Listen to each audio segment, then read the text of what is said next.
안녕하세요. 안녕하세요. 예. 우리 원장님. 교육학 강사 홍의일입니다. 여기 사진은 포토샵을 좀 한 거라 지금보다 조금 더 날씬하게 나왔죠? 이게 포토샵을 제가 좀 한 거예요. 여러분들 지금 대부분 임용시험 처음으로 준비하십니까? 아니면 한번 떨어져서 재수하십니까? 처음으로 준비하시는 분. 예. 좋습니다.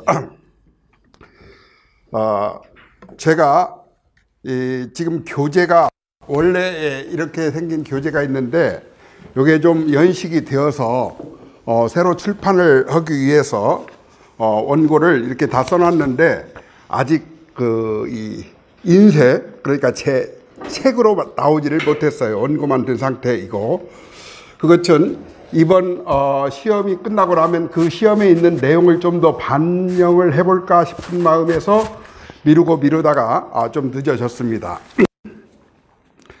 그래서 지금 그 책의 원고의 일부를 가지고 오늘 이 교재로 오늘 설명의 교환으로 만들어 왔습니다.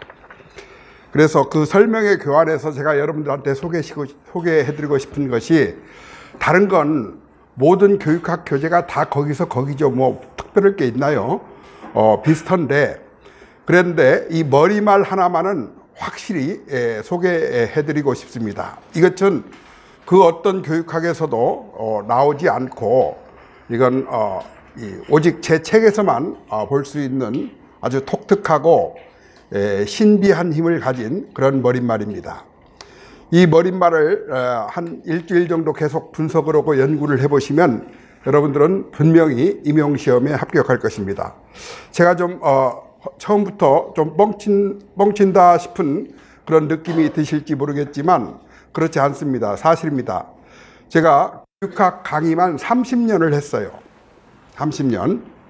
그 전에, 아주 오래 전에 이 순위고사라는 것이 있었는데, 여러분들은 알지도 못할 거예요. 여러분 아버지 세대에 순위고사라는 것이 있었어요.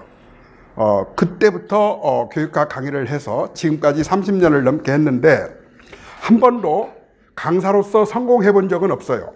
다시 말해서 스타 강사가 되어서 많은 학생들을 유명해져 가지고 많은 학생들을 데리고 강의를 해보거나 그러지는 못했습니다. 계속 저 구탱에서 비리비리하니 3류 강사로만 지냈지 1류 강사로서 스타 강사로서 떠보지를 못했어요. 그래도 그냥 나름대로 끈질기게 열심히 하다 보니까 한 가지 눈에 보이는 게 확실히 있습니다. 지금 객관식 시험으로 교육학이 처음에는 50%의 비중을 차지하다가 20%의 객관식 시험 20%로 줄었다가 지금 이제 주관식 논술 시험으로 바뀌었는데, 사실은 논술 시험도 아닙니다. 그냥 주관식 서술식 설명형 서술식 시험이지 논술 시험이라고 하기에도 좀 낯간지러운 점이 좀 있어요. 그런 얘기는 좀 찬찬히 하도록 하고, 나름대로 이 시험 형태에서 지금 객관식 시험이 아닌 지금 이런 서술식 시험 형태에서 여러분들이 교원 임용시험에 합격하는 길이 눈에 보입니다. 이제는 나름대로 연륜이 쌓이다 보니까 스타 강사는 못 되었지만 그런 게 통찰할 수 있는 직관력이 좀 생깁니다. 여러분들은 그런 점에서 저희 오늘 이 수업 시간에 참여하신 것이 분명히 유익할 겁니다. 그런 점에서 교육학 강의는 제가 다른 분보다 좀 못 하나 봐요. 그러니까 스타 강의를 못했지. 그렇죠? 그런데 요 합격할 수 있는 비결은 제가 다른 사람보다 확실히 나아요. 그래서 여러분은 요 비결만 듣고 강의는 다른 선생님 것 들으세요. 그래야 저의 그 초지일관 B급 강사로서의 명성이 그대로 유지가 되죠. 왜 이렇게 자신 있게 말을 할 수 있느냐면 이 시험의 성격이 그래요. 여러분들이 교원 임용시험에 합격하는 것이 목적이냐, 아니면 교육학을 잘해서 교육학을 만점 맞는 게 목적이냐, 이것만 확실하게 구별하실 수 있으면 됩니다. 자, 나는 임용시험 떨어져도 되니까 교육학만 잘하면 된다. 손 들어보세요. 교육학만 잘하면 된다. 나는 교사가 되어서, 훌륭한 교사가 되어서 이 교원으로서의 내 삶의 가치를 휘날리기 위해서 무엇보다도 교육학을 잘해야 된다. 학문적으로 성공하고 싶다. 손 들어. 시험은 떨어져도 좋은데 교육학을 학문적으로 성공하고 싶다. 자, 장담하건대 지금 여러분들이 대학을 다니면서 공부했던 사람이 학원에 나와서 교육학을 한 2달 들어버리면, 듣다 보면 전부 이런 생각을 합니다. 100%. 내가 도대체 학교 다니면서 뭐 했지? 우리 학교 선생들은 도대체 뭐 한 거야? 학교 다니면서 쓸데없이 돈 버리고, 학원에서 강의 들어보니까 이렇게 신세계가 있네. 100% 그런 생각을 합니다. 100%. 안 하는 사람 하나도 없어요. 그만큼 학원 강의가, 교육학 강의가 여러분들한테 감동적이고 막 매일매일 새롭고, 그 순간부터 내가 임용시험 합격하면 교육학을 계속 공부해서 나름대로 여기에 대한 좀 더 깊은 공부를 해야지 하는 마음이 자꾸 생기고 그래요. 그러다가 막상 시험 끝나고 합격해서 나면 학원에서 공부했던 것 1g도 안 남아요. 그렇게 감동했던 기억조차 없어요. 한 일주일 정도는 남아요. 근데 그 지나고 나면 싹 없어져요. 어쨌든지 그 엉터리였지만 옛날에 대학에서 공부했던 그 잡담 속에서 잠깐 했던 그 교수님의 말이 문득 생각은 나도 학원에서 공부했던 건 하나도 생각이 안 나요. 현실이 그렇습니다. 현실이. 그 참 달콤한 과자 같은 그런 맛이 있어요. 이 학원에서 강의하는 게. 그것은 왜 그러냐면 학원 선생들이 잘못 가르쳐서가 아니라 공부하는 목적이 달라서 그래요. 공부하는 목적이 오직 여러분들 나라 주관을 가지고 열심히 공부했는데 그대로 시험 봐보면 옛날 점수가 나와요. 점수 높기 위해 공부하다 보니까 나중에 가면 싹 사라져요. 의미가 없거든요. 자, 그럼 지금 이 자리에서 여러분들이 임용시험을 합격하는 게 목적이다. 그건 참 현명한 일입니다. 그런데 여기에서 나 교육학을 잘하고 학문적으로 성취하고 20점 맞는 것이 목적이다. 그런 사람들은 잘못 선택한 거예요. 그런 사람들은 대학원을 가든지 그래야지 여기서 학문적으로 성취할 수 없어요. 그리고 여기에서 나 그럼 학문적으로 성취하지 않고 교육학 20점 이게 목적이다. 불가능해요. 앞으로 교육학만 2년, 3년 계속해도 그건 불가능해요. 왜냐하면 옛날 객관식 시험 같으면 가능할 수도 있어요. 그런데 이제 서술형, 설명식, 논술형 시험입니다. 여기에서 20점은 불가능해요. 저도 채점을 해봤어요. 모의고사 내보고 채점을 해봤는데 기가 막히게 잘 사람도 있어요. 그런데 20점이 안 놔줘요. 어떻게 20점이라는 점수가 선뜻 채점이 되느냐? 안 됩니다. 그냥 사기를 북돋기 위해서 이 정도 썼으면 잘했으니까 퍼펙트라고 했고, 그리고 20점을 줄 수는 있어도 정말 채점 원리상으로 이건 완벽하다 그럴 수는 없어요. 그래서 19점하고 플러스 2개 정도 이렇게까지는 해도 20점이 안 낮아요. 자, 그러면 어떻게 해야 되느냐?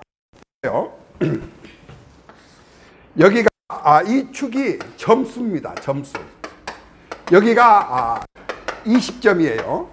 그리고 이것은 공부하는데 투입되는 자원이에요. 자원은 여러 IQ부터 시작해서 시간, 돈, 모든 것 다, 기회비용까지 전부 다 합쳐서 여기 투입되는 자원이고, 여기는 여러분들이 획득하는 점수입니다. 자, 교육만 놓고 볼 때 처음에 여러분 학교에서 공부하신 분들 대부분 교육학 전혀 안 해요. 사실은 저도 대한민국 대학교 그 수업 이 현실을 알아요. 학교에서 해서 조금 하고 리포트 몇 장 내다가 그냥 중간고사 시험 보고 기말고사 시험 보고 끝나지 교육학 제대로 공부합니까? 그래 여기 와서 전부 다 새로 시작한다고 했어요. 하면서 처음에는 막 스폰지가 물 빨아들이듯이 막 빨아들입니다. 막 올라가요. 막 올라갑니다. 가속도가 붙어서 올라갑니다. 어느 정도 붙으면 영원히 여기 20점하고는 영원히 안 만나요. 한 5년 하면 만날라나? 이렇게 돼요. 여러분들의 교육학의 학문적 성취를 말하는 게 아니에요. 득점을 말하는 겁니다. 공부를 많이 하면 할수록 학문적 성취는 더 늘어나겠죠. 학문적 성취하고 점수하고는 상관이 없어요. 여기서 잘난 체하는 교육학 강사들 시험 보라고 하면 전부 20점 못 맞아요. 어디도 없어요. 절대 못 맞아요. 제가 장담합니다. 제가 30년 동안 반복해봤지만 한 번도 완전 못 맞아봤어요. 이렇게 안 맞는 거예요. 그러면 여기가 어떻게 되느냐? 여기가 이쯤에서 17점과 18점이 이렇게 있어요. 이 사이에. 이 정도 돼요. 그러면 그래도 우리가 공부하는 19.2점을 목표로 해야 되지 않겠습니까? 그래, 한 5년 교육학만 하세요, 그럼. 이건 정말 이건 저주하는 소리밖에 안 돼요, 이거. 5년 교육학을 하라니. 너 인생 말아먹으려고 작정했냐? 차라리 욕을 하지, 그게 무슨 소리냐? 그렇죠? 요게 이 이상, 여기를 우리가 고원현상이라고 그럽니다. 학습 곡선에서 이런 현상을 고원현상이라고 그래요. 크게는 이제 S자 현상이 보일 때 고원이 지나고 나면 다시 올라가는 현상이 있는데, 여기는 이제 점수가 20점 만점이니까 올라가는 건 없겠죠. 이런 걸 고원현상이라고 하는데 여기서 안 올라가요. 그렇다면 여기서 0.5점하고 1점을 19점으로 올리는, 18점, 19점으로 올리는, 거기에서 그만두고 17점하고 18점 사이, 그냥 속 편하게 17점. 우리 교육학 17점만 목표로 합시다. 그러면 여러분 합격하냐고? 안 해요. 17점 맞아서는 합격 못하죠.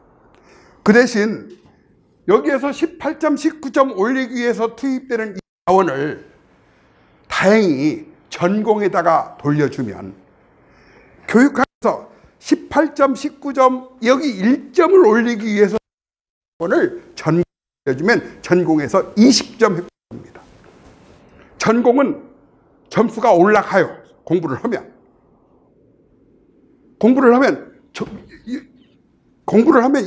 점수가 4.5점씩 팍팍 올라가요.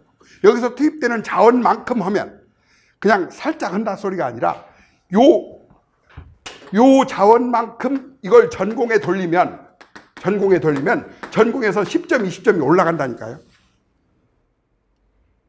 그러니까 교육학은 평균 그저 그냥 떨어지지 않을 정도로만 하고, 왜 우리가 시간이 한정되어 있으니까 IQ가 다 평균 100에서 이쪽 저쪽이에요. 나 IQ 쟀더니 138이더라. 뻥치지 마요. 그런 거 없어요. IQ라는 것은 100이 있는 게 아니라 다 해서 평균 내가 꼭 그걸 100이라고 해요. IQ라는 것은 다 재서 평균 내갖고 그것을 100이라고 해요. 100. 그리고 1편차, 표준편차 1편차마다 15씩을 주는 거예요.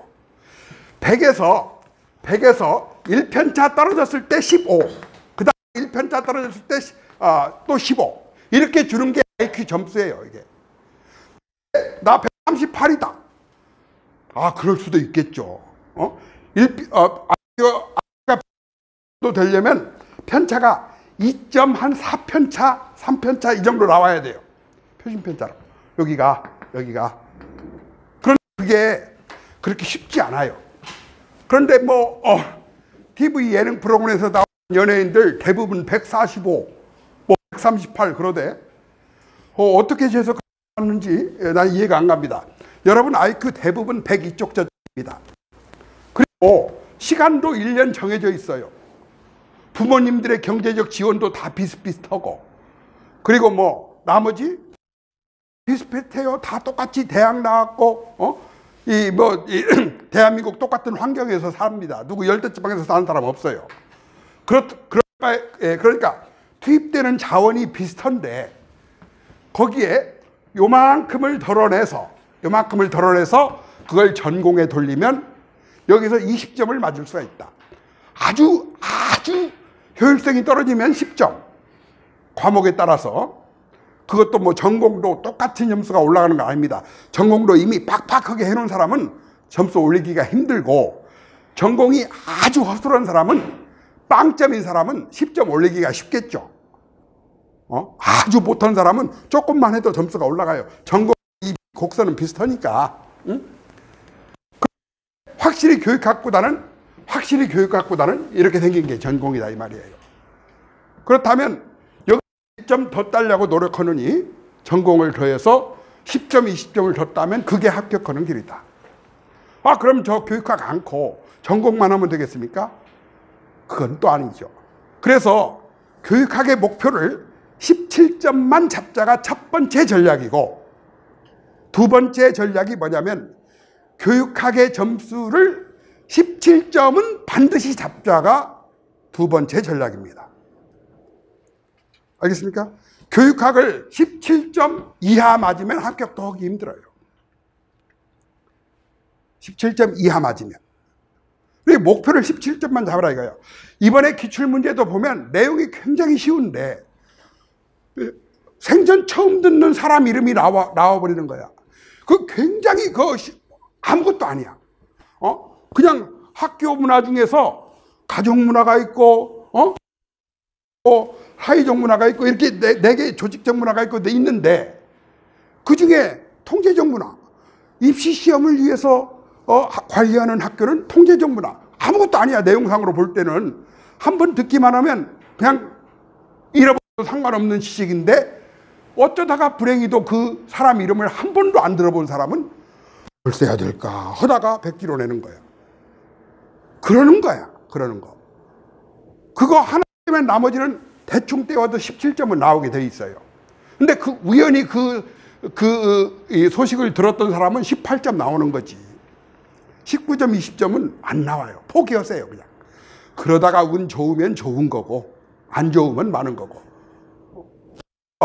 자, 첫 번째 전략이 뭐냐? 첫 번째 전략이 17점을 목표로 하자. 17점을 목표로 하자고. 두 번째 전략은 뭐냐?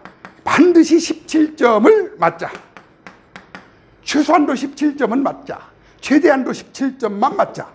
요게 임용시험 합격하는 전략이다. 저 사람 말 재밌게 하려고 말장난한다, 이렇게 느낄 수도 있겠어요. 그런데 그런 점도 좀 있어요. 17점이라는 라임을 살려가지고 얘기를 하다 보면 좀 더 여러분들한테 각인이 잘 될까 싶어서 그런 점도 있어요. 그래, 17점 맞기 위해서 공부를 하다가 보니까 어쩌다가 운이 좋아서 18점 맞을 수도 있고, 최소한도 17점만 맞기 위해서 공부를 했는데 운이 나빠서 16점 맞을 수도 있어요. 그것만 가지고는 절대 합격을 못 합니다. 여기에서 요 교원 현상에서 탁 막힌 이 시간을 전공에 투자해서 계산해 보세요. 전공에 투자해서 10점, 20점을 더 맞는데 왜 합격을 못 하겠어요? 교원 임용시험 합격과 불합격 근처에 몰려 있는 사람들 보면 그야말로 0.1점 차이가 수두룩합니다. 1점 차이는 말할 것도 없고 소수점 이하 점수 차이가 수두룩해요. 그런데 여기서 10점, 20점을 더 맞으면 왜 떨어지겠어요? 그래서 작년에 제가 이런 얘기를 수강생한테 하면서 내가 내년에 새 책을 내면 표지에다가 17점 교육학이라는 제목을 달면 어떻겠느냐라고 물어보니까 그러지는 마세요 그러더라고. 그러니까 맨날 B급 강사나 한다고. 책 타이틀을 에듀집이 아니라 17점 교육학 이렇게 하면 그냥 수업 시간에 말로 하고 책 제목에다 그런 말은 달지 마라. 그래서 너무 아쉬워갖고 이번에는 머릿말에다 썼어요. 머릿말에다가 그 머릿말 보면 첫 번째 페이지 있고 두 번째 페이지에 보면 두 개의 전략이라고 되어 있고, 첫째, 임용시험에 합격하기 위해서 교육학 시험의 득점 목표를 최대 17점만 잡아라. 그 다음에 그 중간쯤 둘째, 임용시험에 합격하기 위해서 교육학의 시험 득점의 목표를 최소 17점은 잡아라. 그러면 뭐 17점 맞기 위해서 어떻게 해야 됩니까? 라고 하는데 기본을 하면 돼요. 기본. 자, 기본을 하면 되는데 지금 여기 여러분들한테 뭐 1시간 반 동안 이것저것 강의하고 싶은 그런 의도는 아니에요. 뭐 한 30분 하다가 이 수업을 끝낼 겁니다. 왜?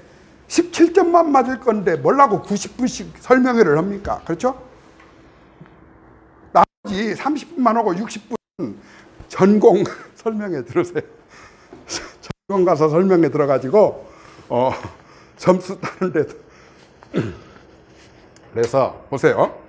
여러분 설명서 22쪽에 보면 피들러의 상황 지도성 모형이라는 게 나옵니다. 우리 교육행정에 여러 단원 중에서 교육의 지도성이라는 것이 있어요. 교육의 지도성. 이 교육의 지도성의 이론이 많이 있습니다. 그런데 여기에서 기본만 하라 소리는 이런 겁니다. 이 지도성이라는 걸 다른 말로 하면 조직의 구성원들한테 동기를 부여하는 것이고, 이것은 교육을 잘 하라고, 수업 잘 가르치라고, 잘 가르치게 하는 일입니다. 하는 일. 그렇죠? 교육의 지도성이니까 교육 조직이 어디예요? 그렇죠? 그러면 학교에서 교사에게 교사들로 하여금 잘 가르치게끔 동기를 부여하는 일이고, 잘 가르치게 지도하는 일이에요. 우리가 이것을 통틀어서 장학이라고 합니다.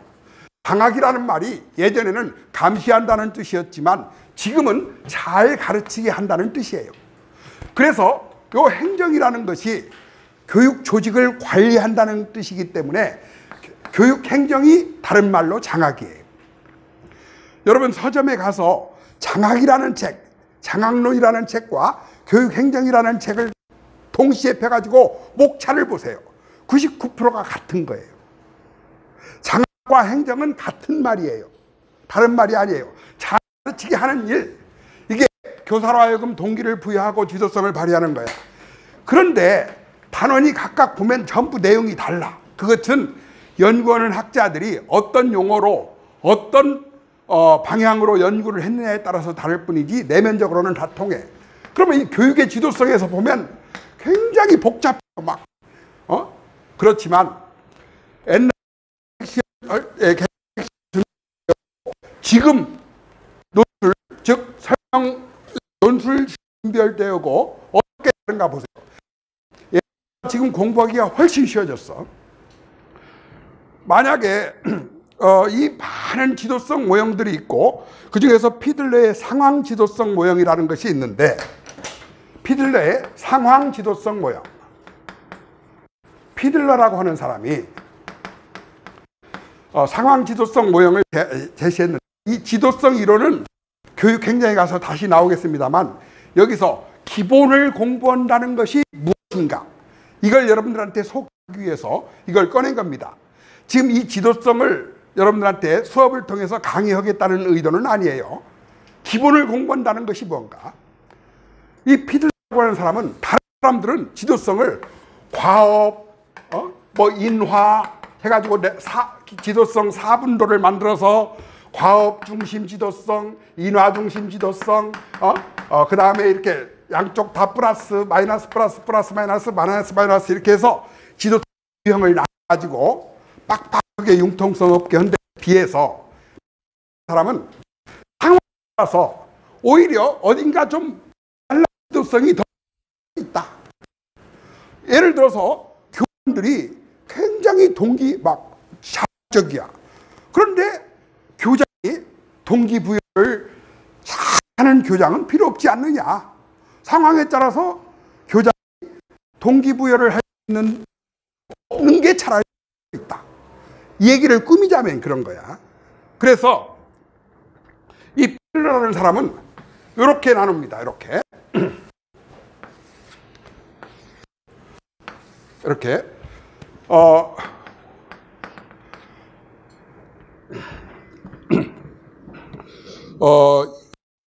지도자와 구성원의 관계, 지도자와 구성원의 관계, 과업에 대한, 한 칸 띄워놓고, 잠깐만, 한 칸 밑에서부터. 지도자와 구성원의 관계, 과업 구조, 그 다음에 지휘 권력.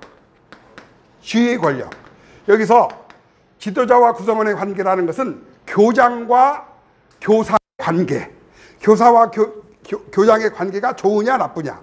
과업 구조라는 것은 지도자가 그 업무에 대해서 얼마만큼 잘 알고 있느냐. 여기 봐요. 과업 구조, 업무에 대해서 잘 알고 있는 교장.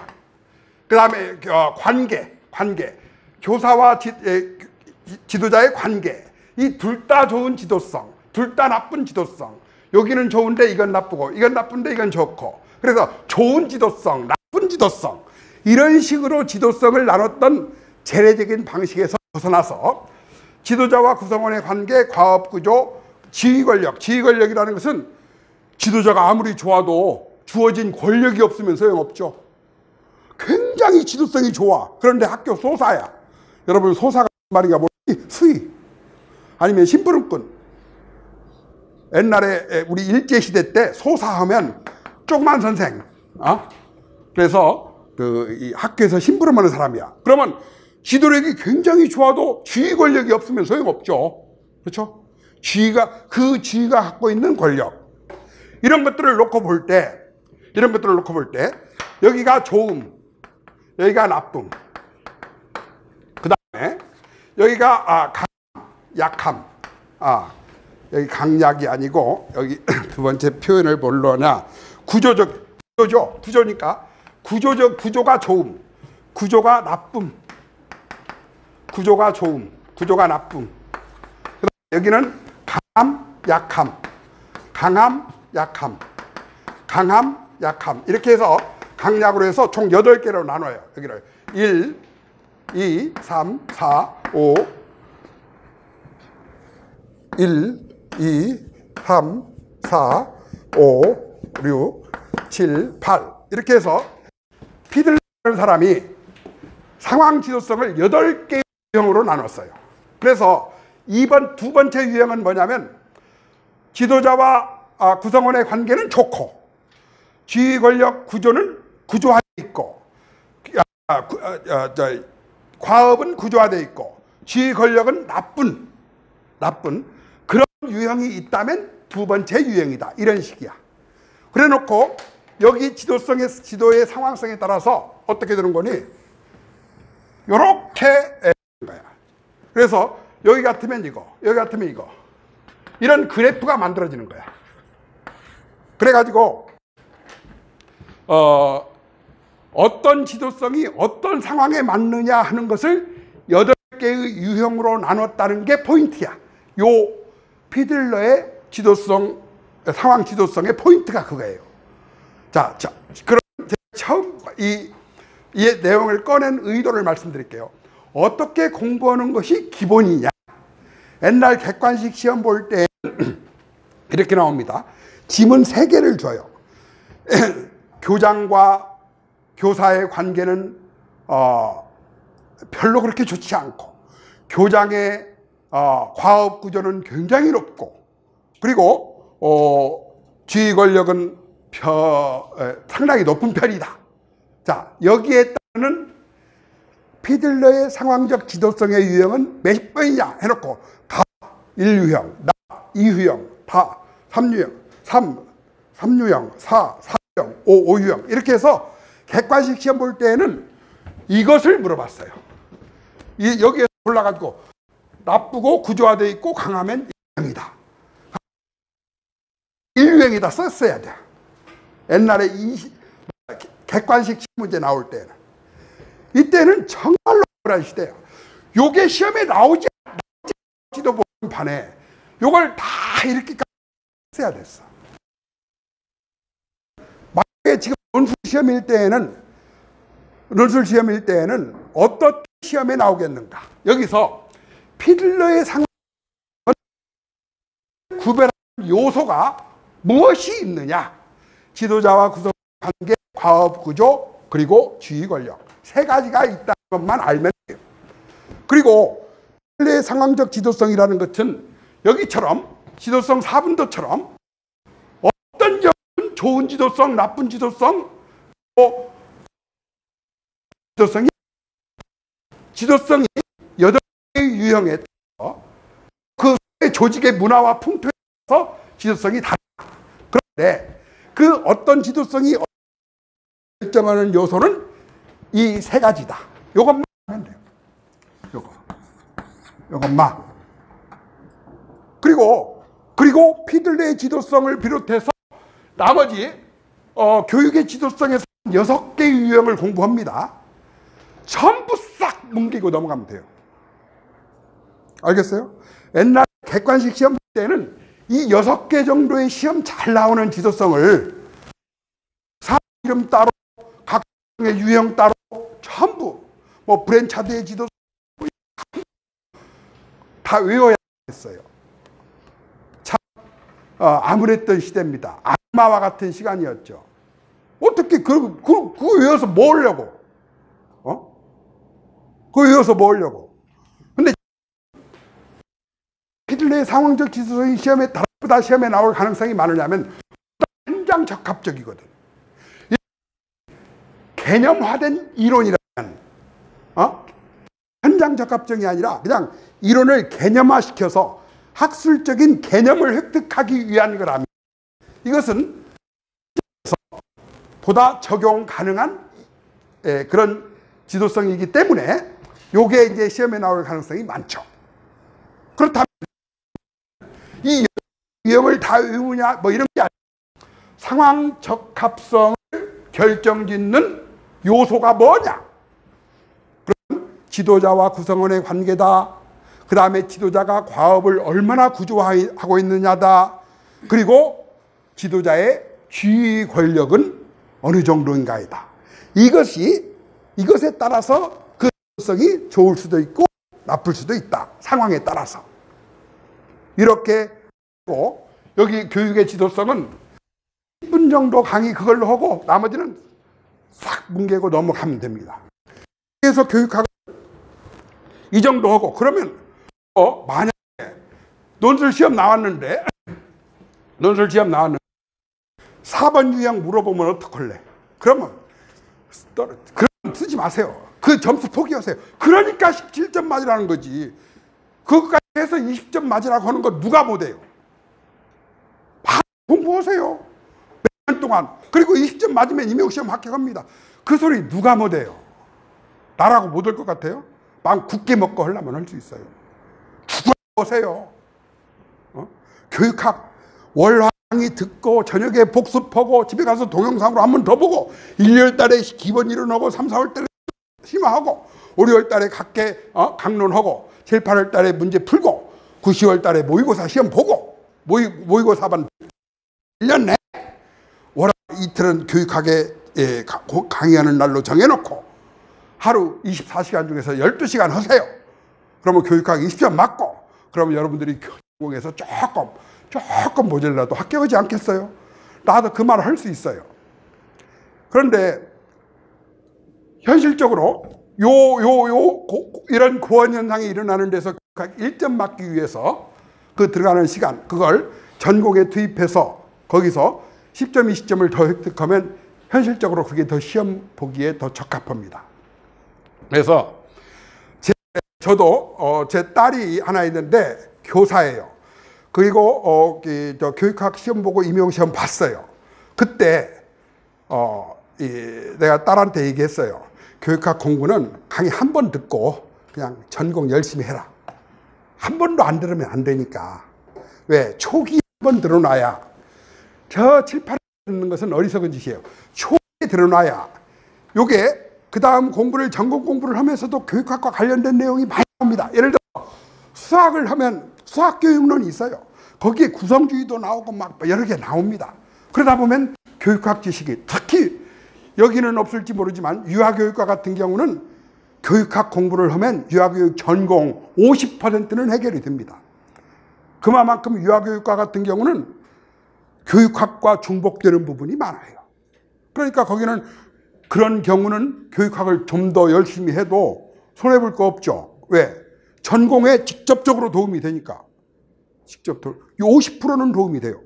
그런데 이제 과목에 따라서 전공에 따라서 안 그런 과목도 있지만 대부분 그 수학 교육론도 있고 무슨 뭐 국어 같으면 국어 교육론도 있고 그쪽에서 요 교육학 지식이 도움이 되는데 그쪽 선생님들도 나름대로 수학 교육론에서도 합니다. 하면서 도움이 될 뿐이지 이걸로 대체할 수 있다는 것은 아니에요. 왜? 거기 나름대로 특성화된 교육학이니까. 대체할 수 있는 건 아니지만 상호작용 도움은 됩니다. 그래서 1월 달에 기본 이론 정도 동영상으로든 직강으로든 한번 들어놓고 그리고 시간 나는 대로 이 기출문제 먼저 한 번 정도 그다음에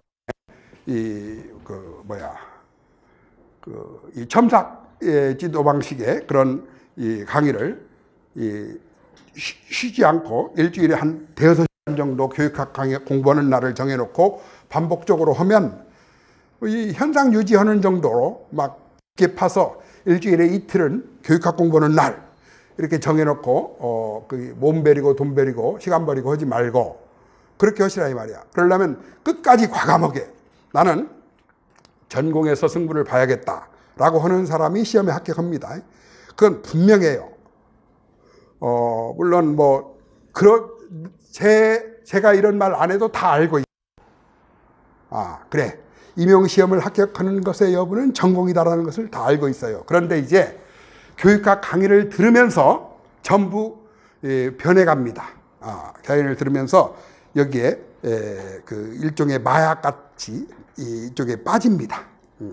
빠져가지고 나름대로 전공 공부를 하는데 약간 손해를 보는 그런 현상이 있습니다. 그래서 제가 여러분들한테 굳이 좀 반어법적인 성격도 있지만 17점만 맞아라. 그렇다고 19점 맞으면 떨어진다 소리는 아니에요. 그냥 좀 여러분들한테 좀 각인이 되도록 뭔가 좀 독특하게 이야기하고 싶은 그런 욕구로 그런 말씀을 드리는 겁니다.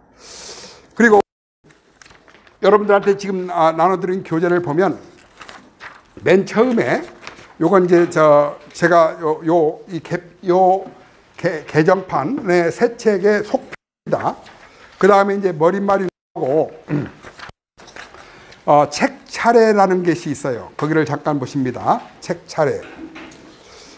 왜 다른 책은 1장, 2장, 3장, 4장인데 너는 제1책, 2책, 3책, 4책이냐? 요게 교육학은 하나의 학문의 이 영역이지 교육학이라는 과목은 없어요. 그렇죠? 학문의 영역입니다. 그렇죠?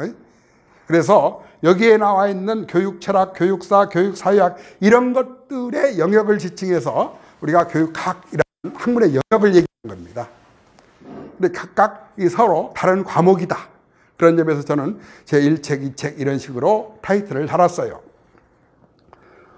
그리고 임용시험의 그 출제 범위를 보면 이런 정도가 나오고 기타 마지막 그런 게 있어요. 기타 교직 임용에 필요한 뭐 이수 과목 이렇게 해서 이 밖에서 시험에 나와도 할 말이 없게끔 그 교육부에서 발표한 내용을 보면 돼 있어요. 그런데 대부분 이 안에 들어갑니다. 그런데 제1책에 보면 교육 철학 다른 책들을 보면 교육의 기초라는 단원이 있던데 그것을 교육 철학하고 이렇게 합본을 했습니다.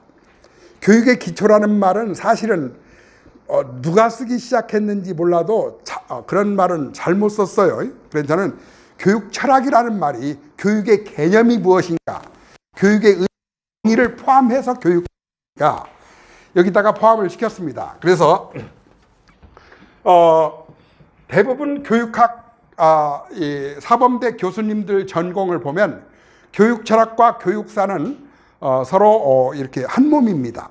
교육 철학과 분리되어 있지 않고 책도 교육 철학 및 교육사 이렇게 해서 하나로 묶여 있든지, 거기를 전공하시는 교수님들도 교육 철학을 전공했던 교육사를 공부했던 서로 이렇게 한 덩어리로 공부를 하신 겁니다.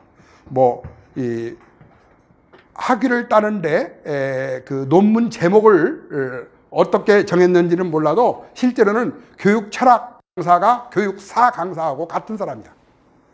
그만큼 교육사라고 하는 것은, 교육사라는 것은 뭘 말하는 거니? 교육을 보는 관점, 교육을 보는 관점의 변천 내지는 과정, 이것을 교육사라고 하는 것이기 때문에 교육을 보는 관점, 이게 바로 교육 철학이죠. 교육 철학. 교육에 대한 관점. 자, 그래서 제 1책과 2책을 처음에 묶었는데 양이 다른 데보다 엄청 많아. 그래서 그냥 다시 나눴어요. 처음에 같이 묶었다가 다시 나눴습니다. 그래서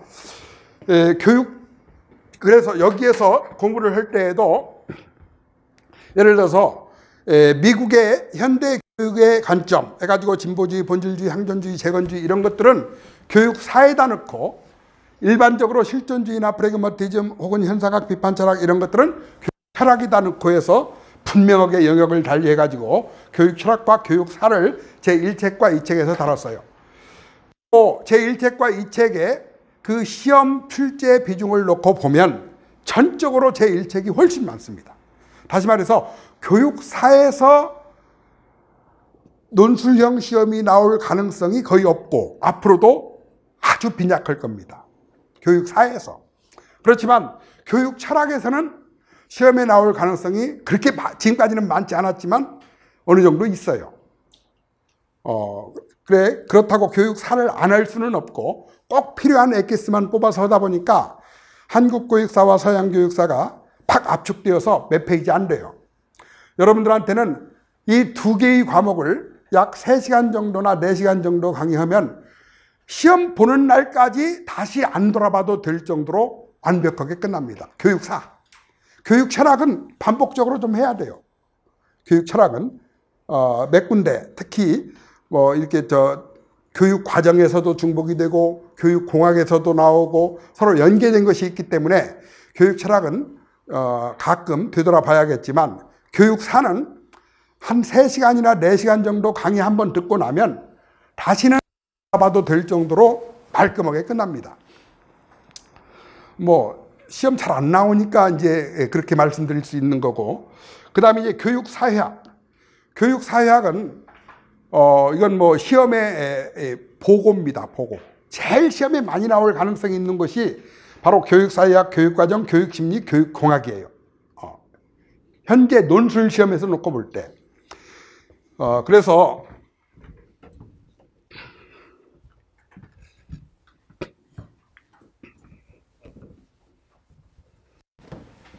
우리가 교육이라는 과목이 여기 여러분들한테 소개하기로 제 9책까지 소개를 했는데, 이것을 분류별로 나누면 이렇게 됩니다.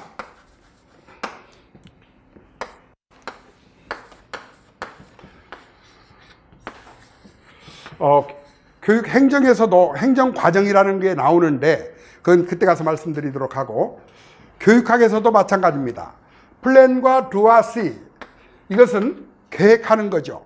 기획하고 계획하는 것. 두는 실행하는 거고 씨는 되돌아보고 평가하는 겁니다. 그러면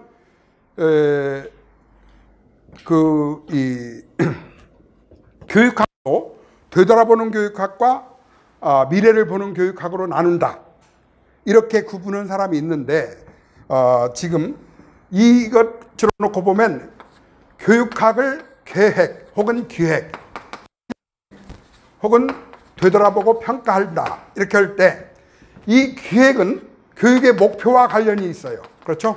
교육의 목표. 실행은 수업과 관련이 있어요. 교육을 실행하는 거니까. 여기서 교육은 넓은 의미로는 굉장히 복잡하겠지만 좁은 의미로 학교 교육만 놓고 볼 때는 수업과 관련이 있어요.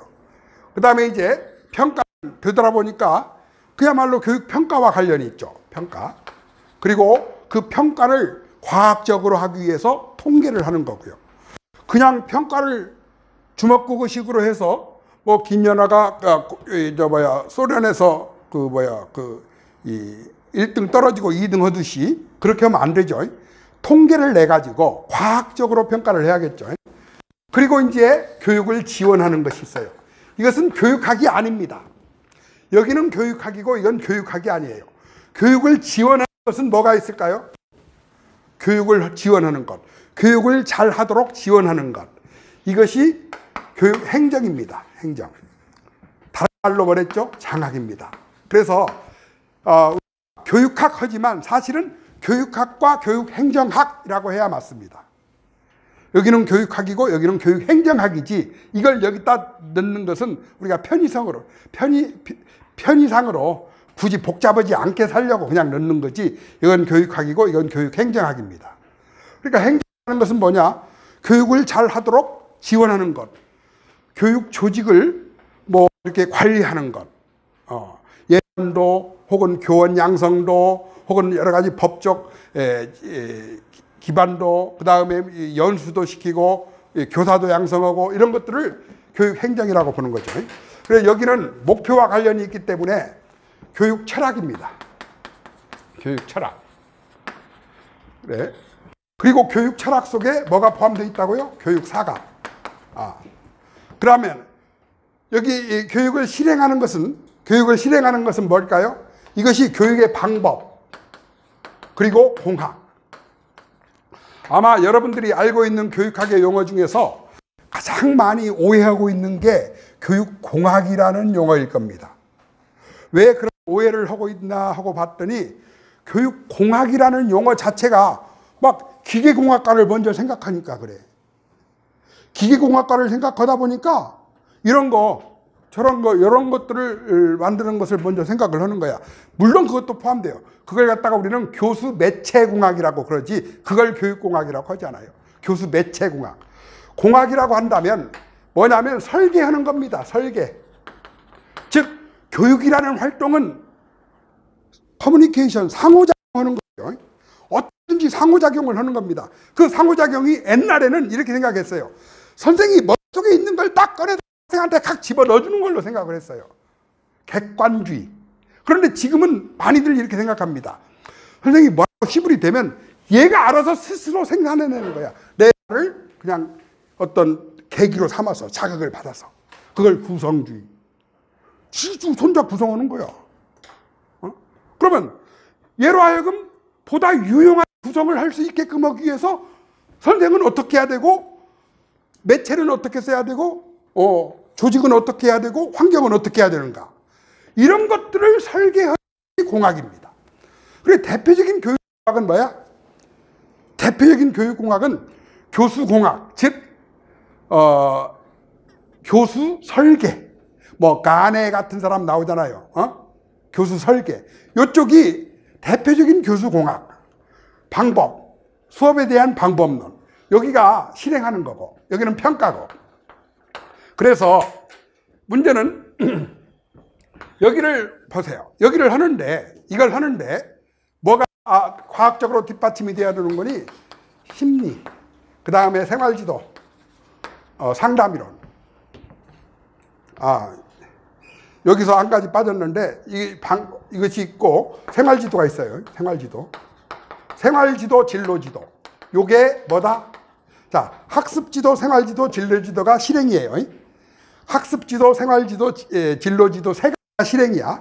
그걸 뒷받침해 주는 게 교육심리, 그 다음에 상담이론. 이런 것들이 바로 요 실행을 뒷받침해 주는 과학적 기초들입니다. 그러니까 교육심리나 상담이론이 엄밀하게 말하면 교육학이 아니라 교육학을 지원하기 위한 주변 과학이죠. 교육심리가 있어야 교육을 효과적으로 할 수 있는 방법을 알아내죠. 상담이 있어야 생활지도나 진로지도를 효과적으로 할 수 있는 방법을 알아내죠. 학습이라는 게 어떻게 일어나는가를 알아야 학습 지도를 할 거 아니야. 저기 소련에 사는 어떤 화학자가, 이 사람이 노벨상을 받았는데, 뭘로 노벨상을 받았는 거니? 사람 침 있죠, 침. 그 침의 소화액, 침이 인간의 그 음식물을 어떻게 소화를 시키는가를 연구해서 노벨상을 받은 소련 사람이 하나 있었어요. 이 사람이 침이 어떻게 음식물을 소화시키는가를 알기 위해서 침이 필요할 거 아니야. 그런다고 지나가는 사람보다가 침 뱉어. 그럴 수도 없고, 그래서 개 한 마리에다가 개를 이렇게 묶어놨어요. 묶어놓고 모가지다가 구멍을 뚫어놓고 컵을 여기다 담아놨어요. 그래가지고 개가 목에다 이렇게 구멍을 뚫었으니까 침이 나올 거 아니야. 당기면 그 컵에다 실험을 했어요. 그런데 그 조수들이 개도 이제 밥을 먹여야 할 거 아니야. 그래서 밥을 먹이기 위해서 딱 들어가면 문에 그 옛날에 그 손님 들어오면 딸랑하는 종이 있죠. 딸랑하는 종. 그게 달려있던 모양이야. 그 조수들이 개 먹이를 주려고 들어가면 개가 먹이도 주지 않는데 침이 줄줄줄 올라가는 걸 보는 거야. 그럼 요 화학자가 보기에 저는 뭐 하려고? 침의 소화액을 연구하려고 이런 실험 장치를 했는데, 고기를 주지도 않았는데 종소리만 듣고 침을 흘리네. 종소리만 듣고 침을 흘린다. 그러면 앞으로 고기 안 먹는 하고 봤더니 나중에는 또 침이 안 흘리네. 그러다가 또 며칠 동안 쉬었다가 또 침이 나오네. 이런 것들을 조건화론을 만들고 그걸 갖다가 학습이라고 정의를 했어요.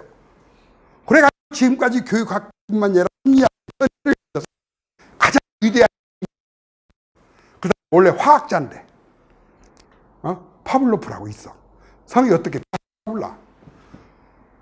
이름이 블로프고. 파블로프라는 사람이 살았어, 저기 러시아에. 그래 보세요. 그래 놓고 그러면 사람을 학습시키려면 어떻게 해야 돼요? 학습시키려면 앞으로 이렇게 모가지에다 구멍을 딱 뚫어놓고 비크해놓고 고기 주기 전에 종 치고 고기 주고 중 치고 고기 주고, 그러면 학습이 되는구나 하는 원리를 깨달은 거야. 그렇게 해서 지금도 그걸 써먹어요. 어디서? 유치원 같은 데서. 이것 보고 우리가 행동주의, 조건화론 엄청 써먹습니다. 이게 없으면 제대로 된 학습 이론이 기초가 서지라. 거기에 나중에 이제 스키너라는 사람이 와서 이렇게 말합니다. 얘는 가만히 있기만 하는데 학습이 되는 거지만 사람은 틀리다. 사람은 지가 먼저 해가지고 학습을 하더라. 여러분 시장 가는데 뒤에서 자동차가 빵빵합니다. 시장을 여러분들이 차를 몰고 가는데 앞에 사람이 있어요. 그래서 좀 비키라고 빵빵했어. 그랬더니 그 사람이 빨리 비켜주는 거야. 그러면 다음에 또 사람이 길을 막으면 빵빵해요, 안 해요?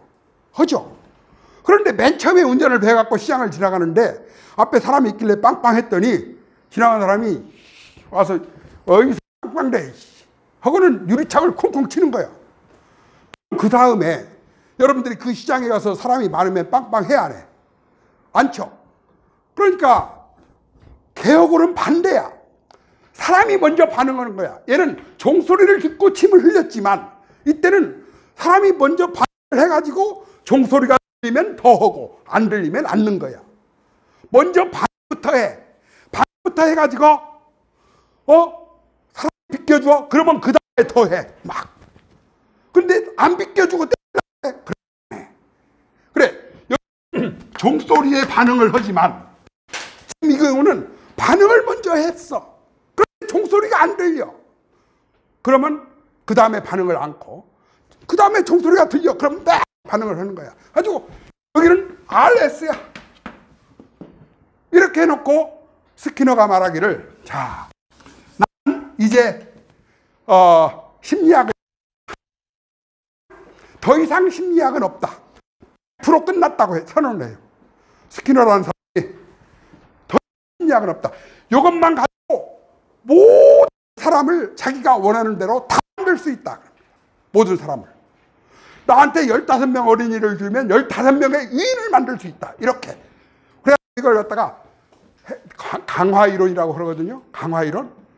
이거 가지고 강화 스케줄을 연구해요. 4가지 유형을. 그래서 어떻게 만들기 위해서는 어떤 방법을 쓰면 된다. 4가지 유형을 만들어요.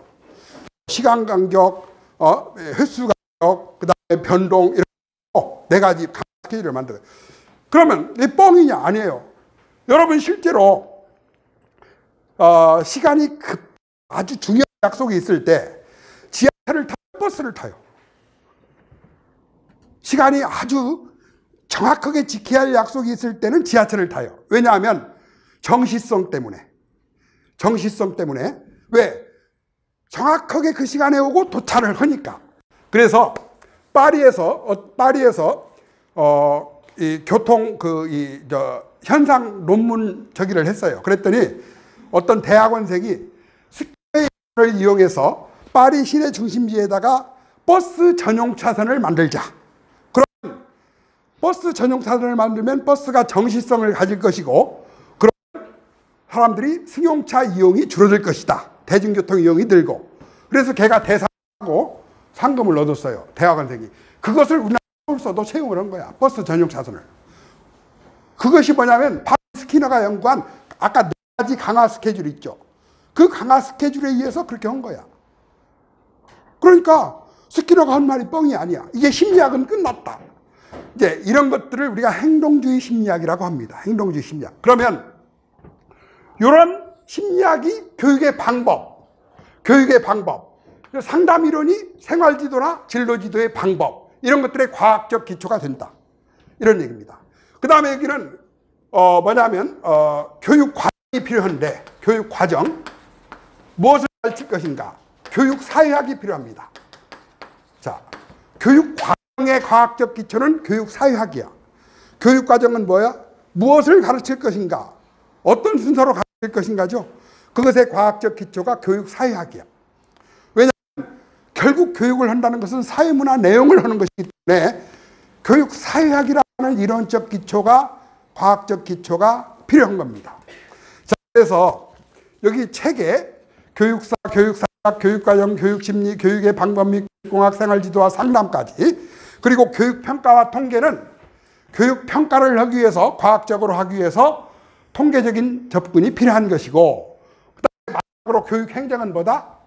교육을 잘 하게 하는 교육의 지원이다. 이런 얘기야.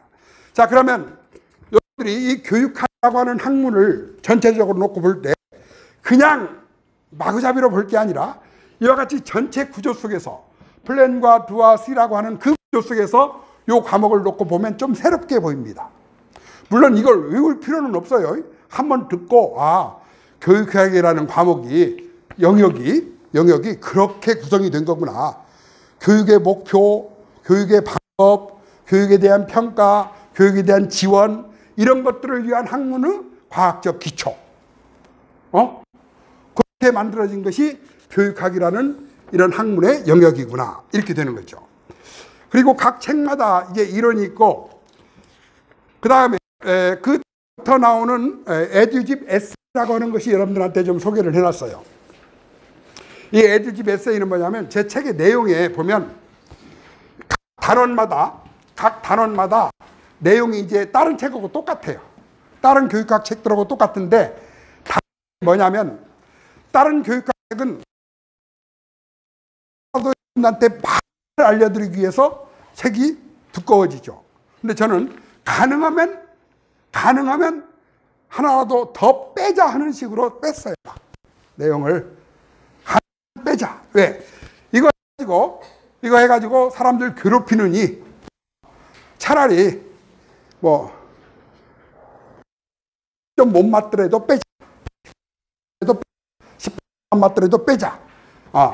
즉 여기가 시험이 나오는 타켓이고 여기가 빈도수라면,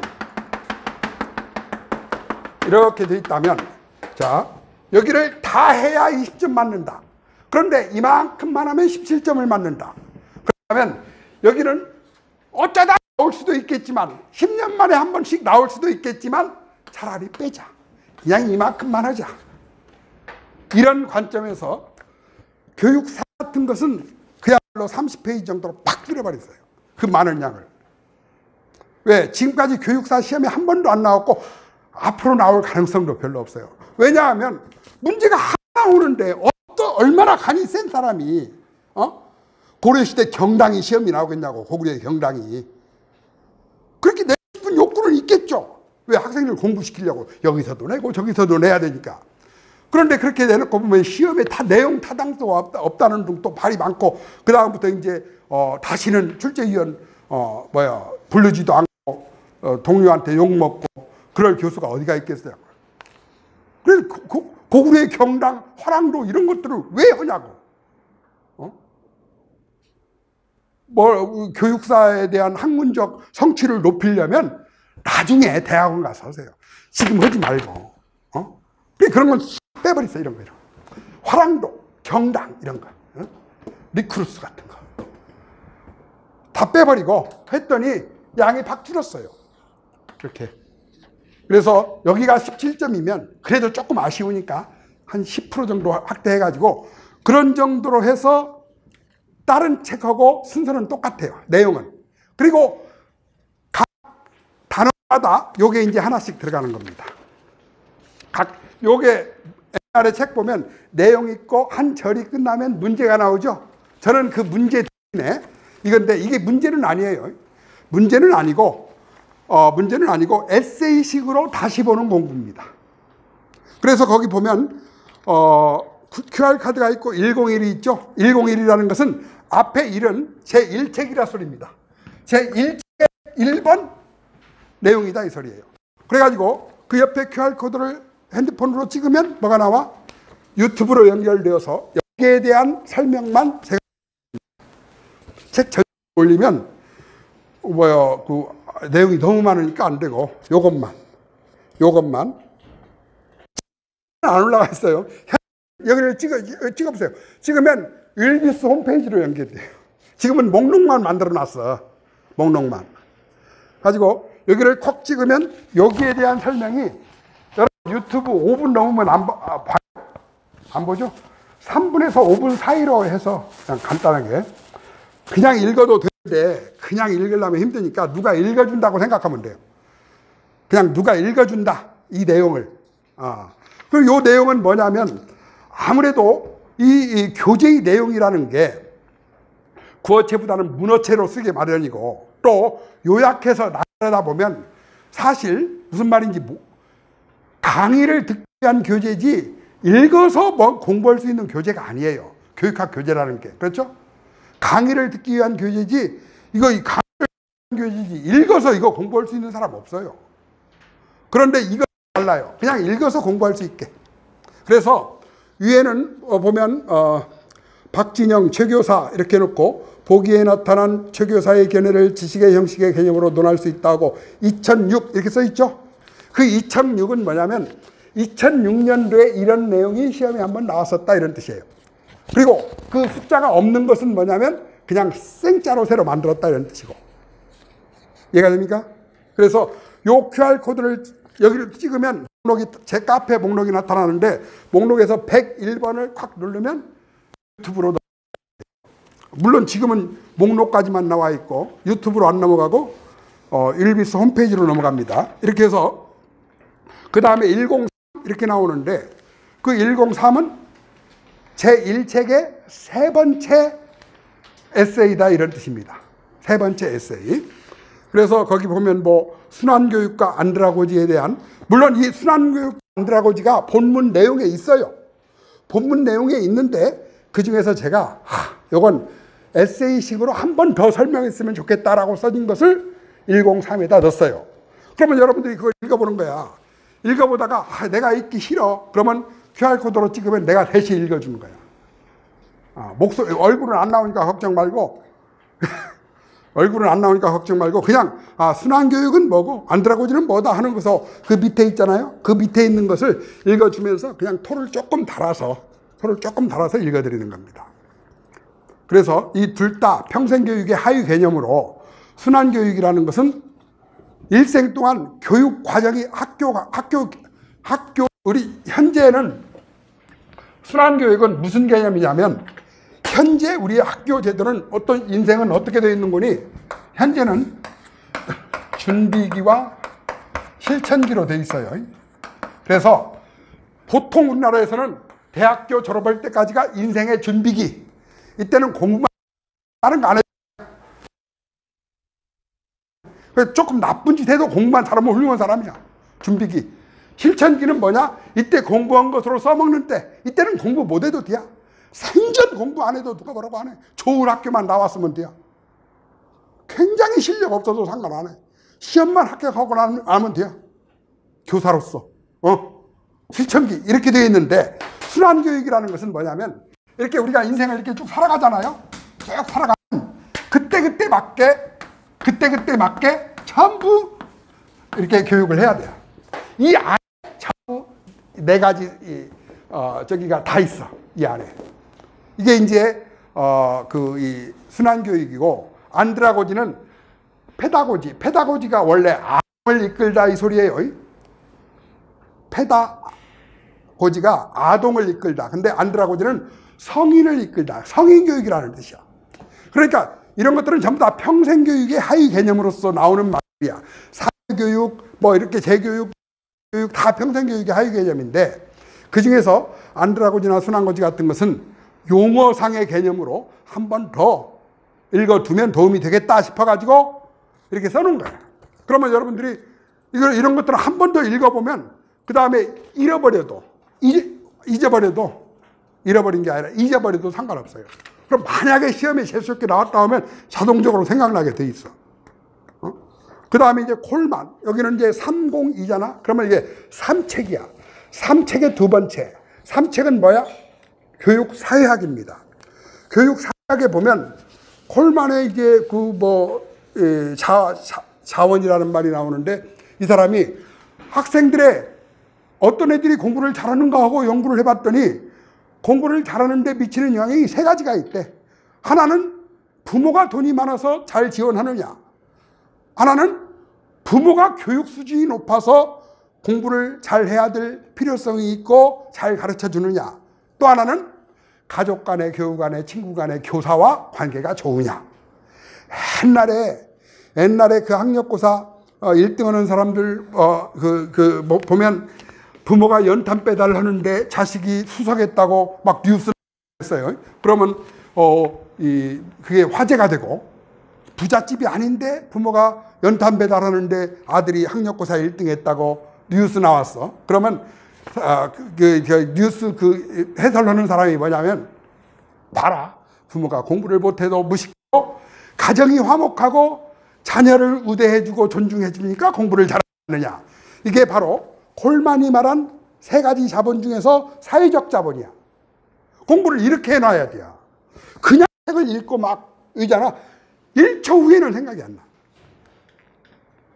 그러면 할 일이 많은데 1초 후에 생각이 안 나면 되겠어요? 그래서 거기를 읽어보면 콜만이 학업 성적에 영행을 미치는 거. 영향이 아니네. 영행이네. 언제 단어가 바뀌었나 봐.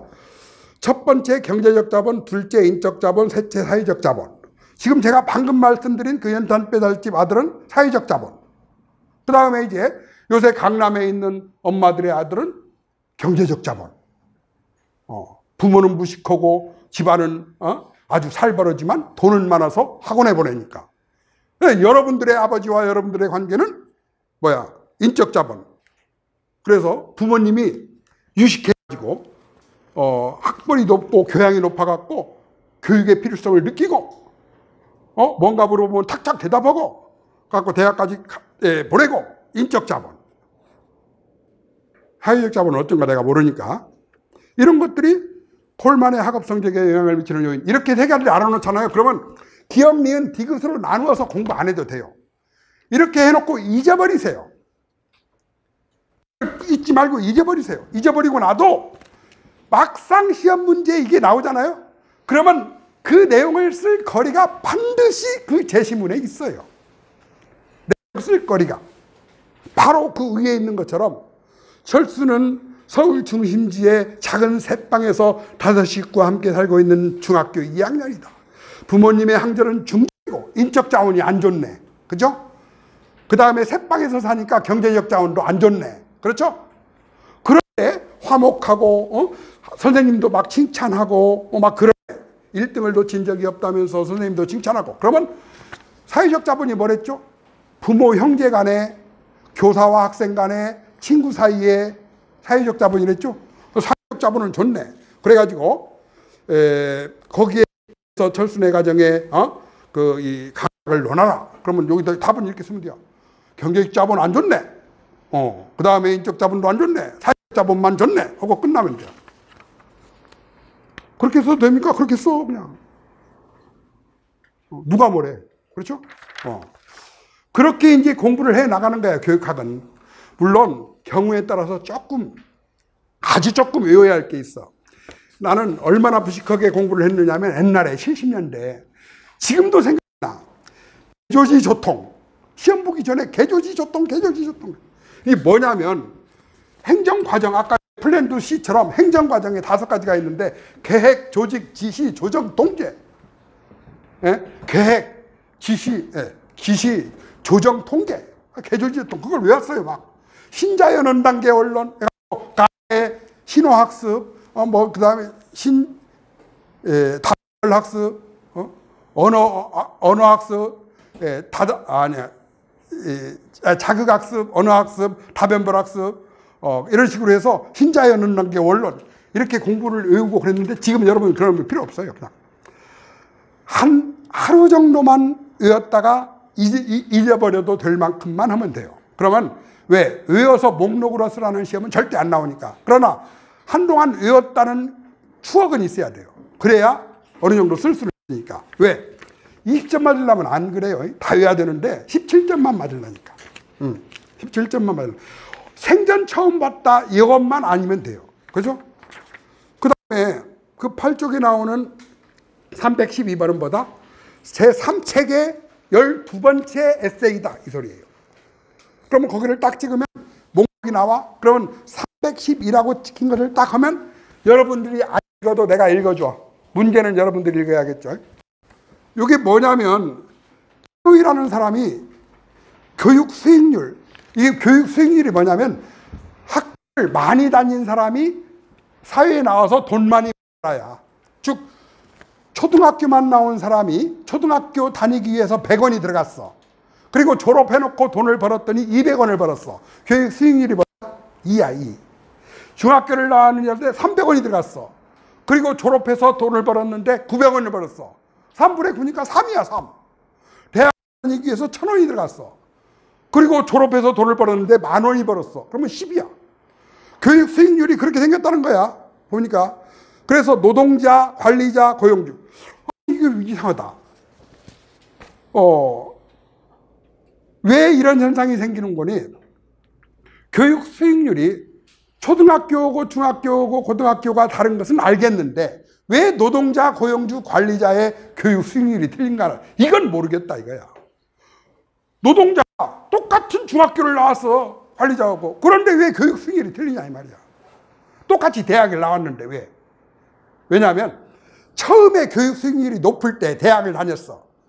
이 사람은 대학을 나온 덕분에 10,000원, 1,000원 들어가고 10,000원을 벌었어. 그런데 너도라도 다 대학을 갈 거 아니야. 그죠?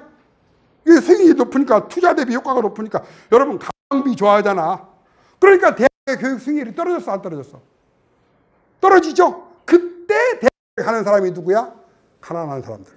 떨어지고 나니까 가는 거야. 그러면 똑같은 대학을 다녀도 이렇게 차이가 나는 거야. 이렇게 그래프가.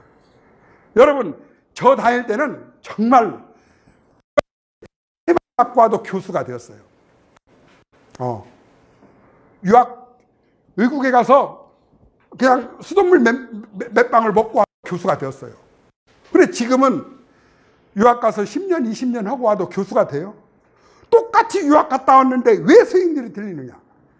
시대가 달라, 시기가 달라서 그래. 자, 수익률이 떨어진 다음에 유학을 가니까 그래.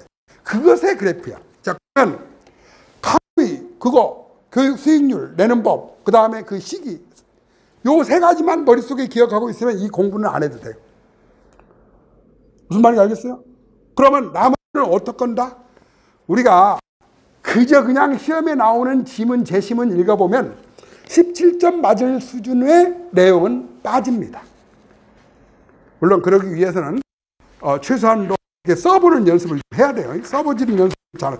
이런 식으로 해서 그 에세이가 쭉 나옵니다. 그런데 제가 딱 하나만 더 하고 이 에세이에 대해서는 딱 하나만 더 하겠어요. 411번을 보세요. 11쪽. 411 이 말이 무슨 말인 거니? 제4책 11번째 에세이다 이런 뜻이에요. 여러분 듀이라는 사람 많이 공부하죠. 듀이 하면 교육과정이 경험 중심 교육과정이고 교육을 뭐라고 했어요? 경험의 재조직이라고 했고 지식은 뭐다? 도구다 해서 도구주의, 경험 중심 교육관 이런 말을 합니다. 그러면 이렇게 공부해 가지고는 굉장히 힘들어요. 그렇게 해서 우연히 그게 시험에 나왔다고 해도 뭘 어떻게 써야 될지를 몰라요. 몰라요. 뭘 어떻게 써야. 듀이가 경험 중심 교육과정 경험의 재조직이라고 말을 한 것은 교육을 경험의 재조직이라고 말을 한 것은 이 아이가 이렇게 있으면 이 아이는 살아있는 생명체입니다. 여기 살아있는 생명체, 유기체라고 보는 것은 모든 교육학자들에 있어서 90%가 똑같아요. 스키너 같은 사람만, 파블로프 같은 화학자만 빼놓고는 다 똑같아요. 벌써 파블로프와 스키너를 놓고 봐도 파블로프는 개 다액 실험에서 자극에 반응하는 존재 이렇게 봤는데 스키너는 아니야. 먼저 반응부터 해서 자극을 보고 그 반응이 늘어나는가 줄어드는가를 결정해. 이게 스키너란 말이야. 그렇듯이 유기체야. 그래서 듀이가 봐도 이 아이는 두 가지 종류의 경험을 해요. 모든 인간은. 하나는 당하는 경험을 하고 하나는 생성하는 경험을 해요. 생성하는 경험, 당하는 경험, 당하는 경험. 그러면 경험의 재구성이 맞습니까? 재조직이 맞습니까? 그 번역하는 사람의 차이니까 그건 따지지 마요. 교육을 경험의 재구성이라고 하든 교육을 경험의 재조직이라고 하든 그건 어떤 책에 어떻게 나오든 그건 시비 걸지 말고 교육을 경험의 재구성이라고 했단 말이야. 누가? 듀이라는 사람이, 듀이가 어느 나라 사람이야? 미국에 사는 사람이야. 1930년대 극적인 활약을 했던 사람이야. 미국의 민주화 시대를 이끌었던 사람이야. 30년대부터 60년대까지. 이 사람이 교육을 경험의 재구성이라고 한 것은 뭐냐면 누구든지 살아있는 사람은 누구든지 경험이 두 종류라니까. 당하는 경험과 스스로 하는 경험. 응? 천하 없는 공자도 당하는 경험을 하게 마련이고 천하 없는 거지도 생성하는 경험을 하게 마련이야. 교육은 요걸 요렇게 만들어주는 것이 교육이다 이런 얘기야. 그러면 어떻게 만들어? 여기에 지식이라는 도구를 이용한다 이 말이야. 그래 누구든지 이걸 이렇게 하는데 요걸 어떻게? 보다 유용하게 바꿔주는 것. 유용하게 바꿔주는 것. 그래서 실용주의 프래그마티즘이라니까. 자, 듀이라는 사람이 교육을 경험의 재구성, 경험을 재조직이라고 말한 핵심이에요. 여러분, 이것만 알고 있으면 나머지 뒤 문서는 몇 봐도 다 이해가 돼요. 이 문서를 다 읽다. 그러면 요 목표는 뭐냐? 이렇게 공부하는 목표가 뭐냐? 생성하는 요 목표가 있어야 할 거 아니야. 그 목표가 뭐냐? 민주주의다 이거야. 민주주의. 이때 민주주의는 여러분 듀이가 있기 전까지만 해도 민주주의는 오로지 정치 제도였어요. 민주주의라는 용어 자체가 정치 제도의 울타리에 갇혀 있었어요. 아테네 시대의 민주주의 막 연구를 해요. 로마의 민주주의. 오직 뭐다? 정치 제도. 뭐 삼권 분립이라 이런 말처럼 국민주권 이런 말처럼. 그런데 듀이가 민주주의라는 말을 정치 제도에서 했어요. 어디로? 생활. 그래 지금은 민주주의가 정치로만 국한됩니까? 여러분 이런 말 하죠. 아빠를 거자 싶냐 마음대로 정해. 아빠 저 감자탕이요. 아이 그러지 말고 설렁탕 먹어. 아빠 독재야 민주적이지 않아 이렇게 말하지. 이게 정치 제도야? 아니죠. 식이란 말이야. 듀이가 민주주의라는 말을 쓴 것은 그거예요. 그래서 우리가 사는 사회 속에서 가장 중요한 가치는 뭐다? 민주주의다. 이렇게 해서 듀이는 이것만 알면 돼요. 당하는 경험, 생활하는 경험, 경험의 개조, 과학적 지식은 도구주의, 도구, 유용성, 그러니까 프래그마티즘, 실용주의, 도구주의, 그 다음에 민주주의의 생활화. 그렇게 되면 여러분들이 뒤에 관한 어떤 문서를 읽어도 다 해석이 됩니다. 해석이 안 되면 내가 책임질게요. 그러면 이제 뒤에 대해서 더 공부 안 해도 돼. 시험 나오면 쓸 거는 문제 나온다니까, 제시문에. 이번 시험도 보세요. 이번 시험 쓸 거는 제시문에 다 나와요. 거기에 빗대어서 쓰면 20점은 못 맞아도 17점은 맞는다니까. 대충 쓰는 거야. 그러면 17점 맞는다니까. 그러면 됐지. 그러면.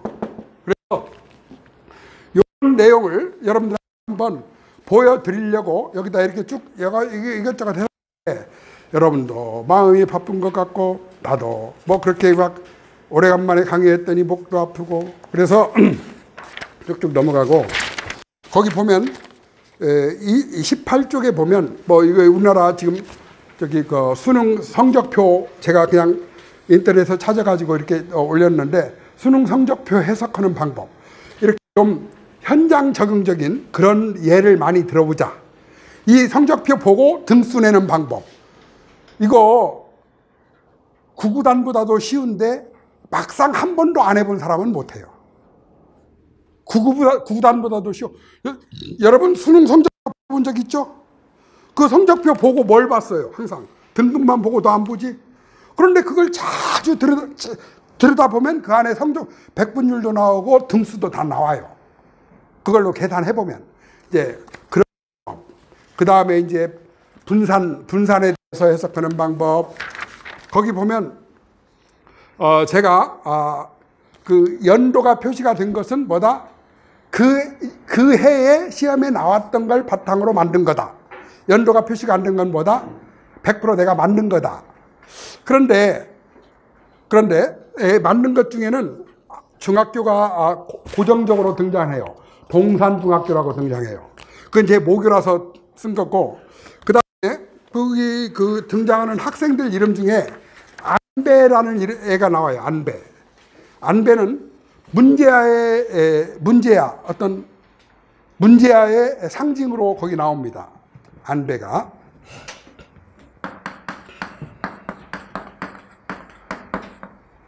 그래서 나름대로 그 이 표준화된 이름도 있고 그럽니다. 자, 내가 여러분들한테 여기 올 때에는 이것저것 좀 내가 이렇게 유식하다. 이걸 여러분들한테 설득시키려고 많이 써왔는데 막상 해놓고 보니까 여러분들도 많이 지루하고 이 짧은 시간에 많은 것들을 우겨 넣자니 그것도 좀 억지스러운 것 같고 해서 내용에 대해서는 이 소개는 이걸로 마치도록 하고 이 내용과 함께 책이 어떻게 구성되었는가 그리고 내용을 읽다가 보면 나오는 에세이 같은 것들은 어떻게 유튜브를 활용하는가 그냥 스캔 찍어서 들어가 보면 된다 이거죠. 그리고 단원별로는 이거 에세이 말고 단원별로는 바로 유튜브로 연결되어서 그 단원 전체를 설명하는 10분짜리가 동영상이 하나 있습니다. 각 단원별로는. 근데 뭐 그거 보다 보면 알게 되는 것이고 그 다음에 이 강의는 1, 2월 달에 월화 이렇게 수업을 하고 온라인 강의는 다른 것도 똑같은데 1, 2월 달에 한해서 이 직강 그러니까 오프라인 강의만 50% 수강료를 할인해 드립니다. 왜 그러는 거니? 제가 2급 강사다 보니까 인기가 없어서 좀 가격이라도 좀 할인을 해줘야 사람이 오지 않을까 하는 그런 마음에서 순수한 마음에서 직관적인 그런 마케팅을 한 겁니다. 좀 할인을 해줘야 오지 않을까. 그런데 온라인을 한다거나 뭐 3, 4월 달은 이제 아니고 1, 2월 달에 이 오프라인에 한해서 할인을 하고 책은 제가 그 수업하기 전에는 이 온라인 강의 신청하는 사람한테는 책을 보내줘야 되니까 수업하기 전에는 나오는데 지금 현재로서는 1월 한 2일이나 3일쯤 나올 것 같아요. 오늘 보다 보니까 오타가 좀 있네. 또 영향이 맞아요? 영행이 맞아요? 국어사전 바뀌었나? 영향이죠. 아직까지는. 그런 것도 바꿔야겠네. 오타가 좀 있으니까 한 번 더 보고 1월 첫 수업하기 전에 1월 6일 하기 전까지는 나옵니다. 자, 오늘 설명회의 핵심은 교육학 내용을 전달하는 데 있지 않고 합격 전략을 소개하는 데 있었는데, 합격 전략을 위해서 두 가지 원칙이 있었습니다. 하나는 최대 17점만 맞자, 욕심부리지 말고. 그 다음에 또 하나의 전략은 최소 17점은 맞자, 이거였습니다. 자, 여러분들한테 도움이 되었으면 좋겠습니다. 그럼 다음 주에 그 수업, 다음 1월 6일 날 수업에 만나 뵙도록 합시다. 수고하셨어요.